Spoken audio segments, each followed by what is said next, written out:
Hey guys, for those who are new to this channel, my name is Jaya, and in today's video I'm going to be reviewing the EltaMD UV Physical Sunscreen and the EltaMD UV Clear. I'm going to be going through the ingredients of each sunscreen, the application onto my skin, and my overall experience with using these sunscreens. If that's something that you guys are interested in, please continue watching. I have very oily to combination and sensitive skin, which is why I'm very picky about the products that I do try and put onto my face. And what brought me to try the EltaMD sunscreens is that they are both non-comedogenic and hypoallergenic, and they're both fragrance-free, so I decided to give them a try. Now, the UV Physical Sunscreen is 9% zinc oxide and 7% titanium dioxide. It is a SPF 41. It's a physical sunscreen, and it has antioxidants such as linoleic acid, quercetin, and thioctic acid, if I'm saying those correctly, which are antioxidants that help to fight off free radicals and help to fight the signs of aging. The EltaMD UV Clear is a SPF 46. It has 9% zinc oxide and 7.5% oxytinoxate. It has ingredients like niacinamide, which is an anti-inflammatory, which helps to minimize redness and help to retain the moisture of the skin barrier.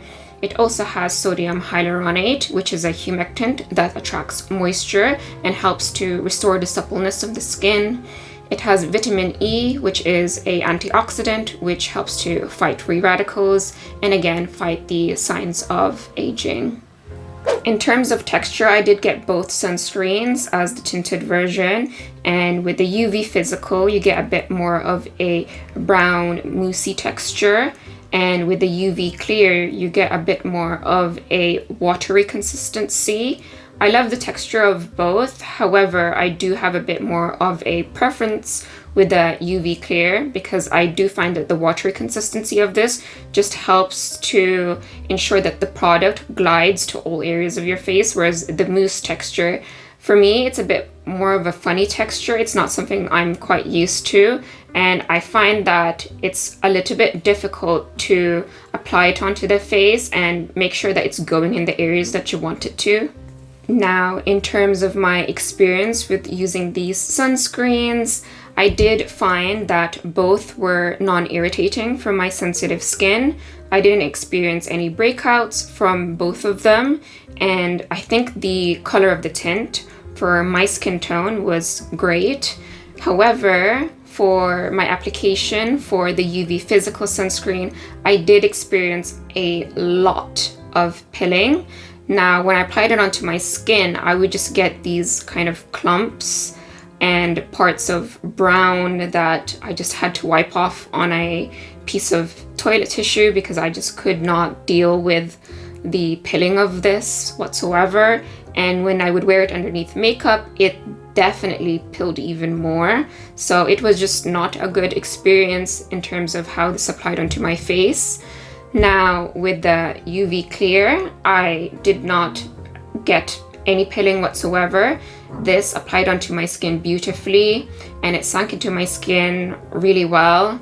I did, however, find that it was a little bit more on the glowy side, and during the day, when my skin would get just a little bit more oilier, especially around my T-zone, I did find that this was a little bit too glowy and that I would look a little bit like a disco ball.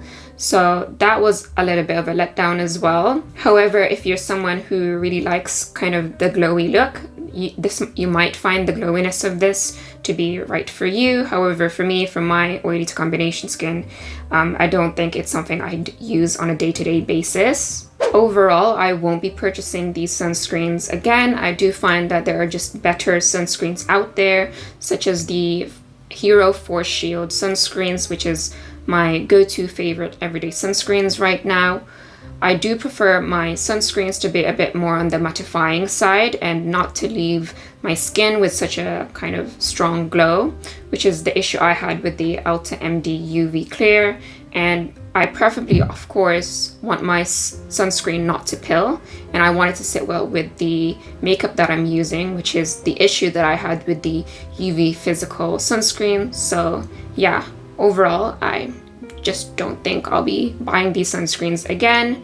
However, everyone's skin reacts differently, and everyone has kind of a different experience, and everyone has a different skin type.